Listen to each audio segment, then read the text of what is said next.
Hello and welcome to this talk from the Crow-Virus research project titled A Corpus Linguistic Exploration of Combative Vaccination Discussions on Mumsnet's AIBU. So first things first, a bit of context about vaccine hesitancy, which is defined as a delay in acceptance or the refusal of vaccines despite their availability. It was identified in 2019 as one of the top 10 global health threats by the World Health Organization. Vaccine hesitancy is known to be linked to views and attitudes that are formed and negotiated in discourse, particularly in computer-mediated discourse and computer-mediated communication online. It's important to consider both adult and childhood vaccination to truly understand the reasons for vaccine hesitancy and to identify the various ways in which people express vaccine hesitancy. To do this, we decided to look at the parenting forum Mumsnet because it has a good mixture of both adult and childhood vaccination discussions. This is because it features adults as caregivers for children discussing childhood vaccinations, but also discussing vaccinations for themselves as adults. Mumsnet was founded over 2 decades ago and in 2019 had 1.2 billion page views from 104 million unique visitors. In a 2017 survey of parents who used the internet to find out more about vaccination, Mumsnet ranked second only to the official NHS Direct website as a source of information, ranking above Facebook and Twitter and other chat rooms and discussion forums, showing how often it's used by parents. Within the UK, they also wield considerable political power and have held events with former Prime Ministers Gordon Brown and David Cameron, and even foreign officials such as Hillary Clinton. They're also very influential in the UK context, and they affect legislation about social media platforms, and have also run very successful initiatives and campaigns, for example, about protecting children from exploitation and abuse. Mumsnet Talk is the online forum hosted on mumsnet.com. Its largest and busiest talk topic is Am I Being Unreasonable, or AIBU. In total, Mumsnet Talk has over 240 different topics. One of these is AIBU, but there are others, for example, special needs education, or crafts and hobbies such as arts and crafts, or more specific location-based topics, of which AIBU is just one. In the past, AIBU has been anecdotally described as being more confrontational, hostile, and lively than other Mumsnet talk topics. It's been described this way both in the literature as well as by Mumsnet itself and Mumsnet users. At the time of our data collection, threads on or threads within AIBU represented 12.6% of all threads in Mumsnet Talk, 29.6% of all posts, and 30% or 1.3 billion words of all words on Mumsnet Talk. So despite AIBU being a single Mumsnet Talk topic of over 200, it is overrepresented in terms of the number of threads, posts, and tokens it represents. Our current study focuses around the idea that conflict could both reflect and increase polarisation in relation to discussions of vaccination. We therefore aim to establish 3 main points. First, whether there is linguistic evidence that AIBU is more combative than the rest of Mumsnet Talk, what forms potential conflict takes on AIBU, and how this manifests in the context of vaccination discussions on AIBU.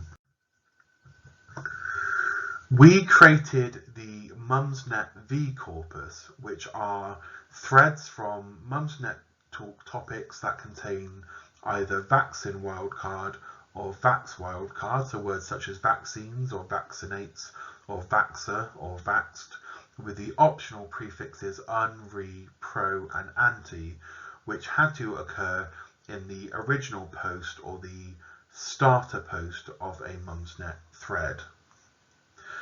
Originally we included VAX, but we soon discovered this returned too many false positives, as in the UK it is a brand of vacuum cleaner and on manual analysis, more posts were discussing the vacuum cleaner than vaccination.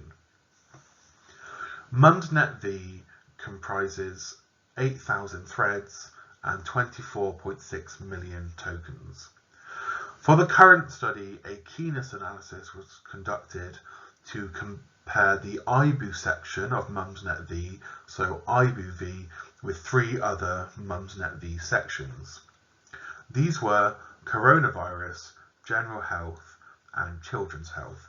So the target AIBU V corpus had 895 threads and just over 6 million words, and the combined CGC reference corpus had 5,000 threads and 15 million words.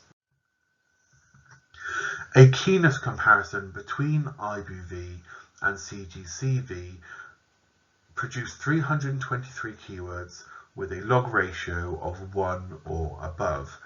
We grouped these thematically based on their semantic similarity, which produced 15 groups.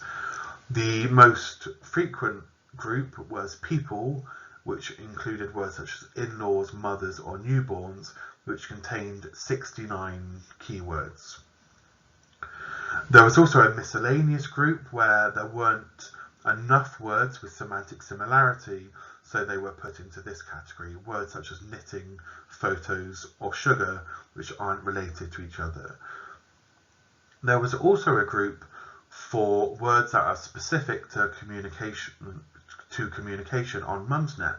For example, AIBU, am I being unreasonable? OPs for original posters, or YANBU, you are not being unreasonable. We also discovered a group for insults, including words such as cunt, idiot, and twat. Based on the previous anecdotal evidence of conflict in AIBU, we decided to focus in on this. The insults group contains 9 keywords that can potentially be used as insults, shown here on the right. We carried out a manual analysis of all of the insults to understand how they are being used. Of the 1,289 total occurrences, 657 were used in the kind of structures that Culpeper 2011 associates with insults.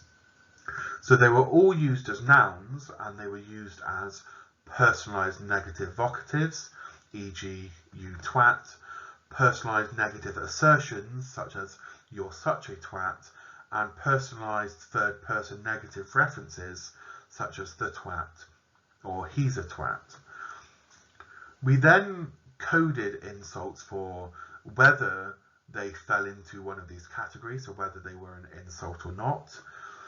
The inferred writer vaccination stance, the inferred target vaccination stance, and who the target of the insult was. The example here on the right, she's a fucking idiot unless there is an actual valid reason why her children cannot be vaccinated. She's putting vulnerable people at risk as well as her own children. This is used as an insult. Here the writer stance is coded as leans pro-vaccination, as the writer is criticising someone else for not vaccinating unless they have a genuine reason. And then the target stance is coded as leans anti-vaccination, because the writer is describing a non-vaccinator. The target here is coded as an OP character. This is someone who was introduced in the original starter post of the thread. The second example shows a word which on the surface may be an insult but isn't used as one. Here it occurs in the wording the need of every Tom, Dick and Harry, which is a phrase but is not used as an insult and therefore wasn't coded as one. Hi everyone, I'm Tara and I'll be doing the rest of the presentation. I'll be taking you through the results of our analysis and the conclusions that we've drawn so far from the results that we have. So as William discussed in the previous slide, we coded our concordance lines as we read them for several different things, and I'm going to take you through the main patterns from the results of that now before I zoom in a little bit and give you a bit more detail about some of the things that we found. Firstly, we coded for whether the word was used as an insult or not, and we found that of the 1,289 insults that we had, 675, which equates to 52.4%, followed the conventionalized insult structure laid out by Culpeper 2011. When it came to the vaccination stance of the writers of these insults, most frequently they presented as pro-vaccination leaning. When it came to the targets of the insults, our most frequent target was characters in the original post, and I'll give you a bit more detail about exactly who those people are in a moment. When it came to the vaccination stance of the targets, we found that most frequently they presented as anti-vaccination leaning. So in terms of the targets of the insults, that's what I want to focus on now. I've got a table here for you to see. The first target of insults, which was by far the most common, was a group of individuals that we call OP characters. So AIBU is a talk topic and a place where individuals typically will present a scenario and then ask the question, am I being unreasonable? Now, because of that setup, the original post often contains a story, and it involves individuals from the original poster's lives. So these individuals could be family members, friends, neighbours, etc. But they're all characters in the AIBU story, so to speak. And overwhelmingly, we found that these original post characters were the target of our 9 insults, as you can see from the table, by far the most common target that we have. The next most common target that we had was general third parties like healthcare workers, the government, etc. Then after that, we have other Mumsnet users who are participating in the thread. And then slightly less common than that, we have the original poster themselves as the target. Then we also had a category which, as you can see, wasn't very frequent. We labelled it hypothetical, but this was when we had insults targeted at general third parties in a hypothetical situation. So the referent wasn't exactly clear, and it was also a hypothetical situation. So an example would be, what's the betting this doesn't sit right with some idiot in some way or another? So it's a hypothetical situation. There's no referent really. But it's still the insult is still being used as an insult, so we coded it as hypothetical when it was a situation like that. Because of time today, I'm only going to take you through OP characters because that was by far, as you can see, by far our most common target. However, we do have a paper coming out in Discourse, Context and Media soon, and that provides way more details about the other targets of the insult. So if you're interested in any of it, definitely check that paper out when it comes out. So just a bit more information about the vaccination stance of the OP characters. Just to remind you, these are individuals featured in the original poster's opening story. So overall, our targets collectively more commonly present as anti-vaccination leaning, but when we zoom in and only look at the OP characters, they stray away from this and they present predominantly as pro-vaccination leaning. I've got a table here with all of the information about the vaccination stances of all of the OP characters that we had that were targeted with insults here. So as you can see at the top, pro-vaccination, we have 178 OP characters who were the target of insult who presented as pro-vaccination leaning. And we found this to be an interesting phenomenon, this kind of stray away from the main pattern. And as we were reading through the concordance lines, we realised that many of the insults that are targeted at the pro-vaccination OP characters are featured within one thread and they target the same individual. Okay, so allow me to introduce you to Sandra. That's not her real name. She is pro-vaccination lady and she is the target of 130 separate insults. So what does Sandra do to warrant 130 separate insults from people? Well, in the original post, the original poster starts her post by saying that she wrote a Facebook post, and in that Facebook post she discusses her excitement about her imminent first COVID-19 vaccine. And then Sandra, who is a relative of the original poster, she comments on this post, and this is what the OP says about it. So she says, straight away, Sandra comments, so many young people having their jabs, what magic key have you all got to jump the queue?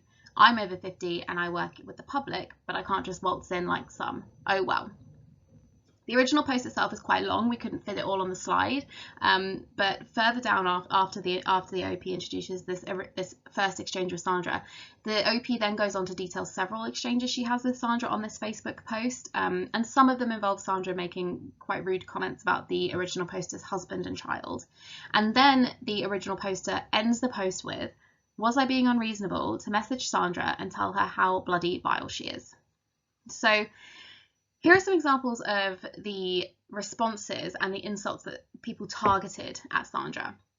So we've got Sandra sounds like a weapons grade arse. Sandra is a dick. Sandra was just being a cunt, a jealous entitled cunt too. So this Sandra thread, it's really interesting, and it highlights a very, very interesting interpersonal conflict which the topic of vaccinations can generate, which is vaccine jealousy. Because in these instances, it isn't the differing vaccine stances that causes the conflict. It's the jealousy and decorum of one pro-vaccination individual that causes other pro-vaccination individuals to pile onto her and to start insulting her. But the concept of vaccine jealousy, it's likely unique to COVID-19.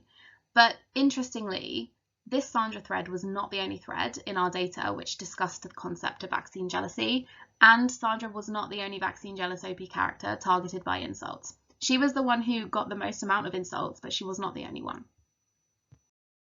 Moving beyond Sandra though, once we account for her, the remaining OP characters, they predominantly present as anti-vaccination, so they kind of more fit in line with the broad pattern that we had of targets in their vaccine stance. And these OP characters, they varied in terms of the relationship that they had with the OP. So they could include family members, like Sandra was a family member of that original poster. They can also include friends, ex-partners, current partners, work colleagues, neighbours. We had a thread where the original poster was annoyed at her yoga instructor. So it's a very varied amount of characters that we had, but predominantly they were within the main inner circle. So I want to now move on to take a look at an example of an original poster who is having issues with an anti-vaccination person in their life. So when an OP is complaining about someone in their life who leans anti-vaccination, typically what's happening is they're describing a friend or family member who undermines or obstructs an OP who leans towards vaccinating their own child. So I've got an example here for you. I've included screenshots from the Mumsnet website, so I'll just walk you through them. The green box at the top, this is an original post, and it's titled, "Am I being unreasonable to give jabs to darling twins against ex-partner's wishes?" So within this post, she's explaining how she wants to vaccinate her twins, but her ex-partner, who she does not have a good relationship with, doesn't want her to, and he doesn't want them vaccinated.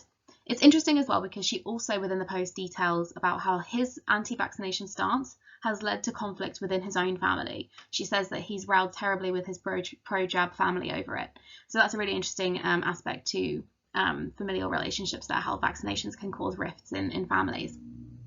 Anyway, she's torn and considers doing it without telling her ex-partner, and then she goes to Mumsnet for advice about what to do. The white screenshot underneath the green screenshot, this is an example of a reply, and within this reply, the responder provides details about how they believe vaccination is necessary unless there is a known familial history of an adverse reaction. So based on that information, we coded this person as leaning towards pro-vaccination.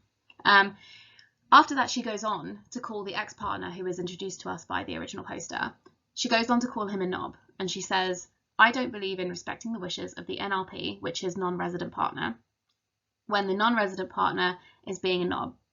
So this is a typical example of when a anti-vaccination target is being insulted by another Mumsnet user. We have somebody who's presented to us in the original post who is, in this case, obstructing somebody vaccinating their child, but in some cases it's just offering their opinion about what they think they should do about vaccinating someone else's child. But anyway, they are then targeted by the people in the responses, like they get called a knob, they get called an idiot, that type of thing. So this is a typical example of an anti-vaccination target being targeted by insults. On the surface, when you think about AIBU and its reputation for being more combative, which we discussed in some of the previous slides, the kind of conflict that immediately comes to mind would be user-on-user conflict. So Mumsnet users insulting each other and getting into arguments within threads. And while we do have evidence of that happening with our insults, like some Mumsnet users do target other Mumsnet users and the OPs with these insults, that wasn't the main pattern that we found. Now, this could be more frequent with different linguistic structures. We only looked at 9 insults. But within our 9 insults, which is what we can speak to, we found that more often than not, Mumsnet users use insults to, rather than condemn other people within the thread, they use insults on AIBU to condemn individuals, outside individuals who have irritated or slighted the OP in some sort of way. And actually they can be validating rather than combative. So insults can be used as an interactional strategy to mark affiliation and support. To be more specific, a large majority, almost 90%, of the insults targeted towards an OP character support the OP and validate their perspective and their point of view. Now, of these validating insults, 86.3% of the writers present as pro-vaccination. Now, from the perspective of AIBU, this validation serves as confirmation that the OP is not or was not being unreasonable. And when it comes to the question, am I being unreasonable? Some iteration of you are not being unreasonable is the preferred response to the AIBU question. Before I leave you, I will quickly go over some of our conclusions. So to conclude, our keyword analysis provided overdue linguistic evidence that AIBU is more combative than at least 3 other Mumsnet topics when it comes to vaccinations. Within this combativeness, we found that the main pattern of conflict was pro-vaccination writers insulting anti-vaccination targets. However, one of our most critical and one of our most interesting findings is actually, though, how kinship and family relationships can affect people's decision making when it comes to vaccinating themselves and their children. We saw this in the example that I gave you with the person whose ex-partner didn't want to vaccinate their twins. We found a great amount of evidence actually demonstrating that there's the social dynamic to vaccine hesitancy, and it's really significant, and it can act as a real roadblock to vaccination uptake. And in addition to that, it can cause interpersonal conflict, and it can potentially as well contribute to the polarisation surrounding vaccination decision making. Thank you so much for watching. Do check out our paper in Discourse, Context and Media when it comes out, and don't hesitate to email if you have any questions.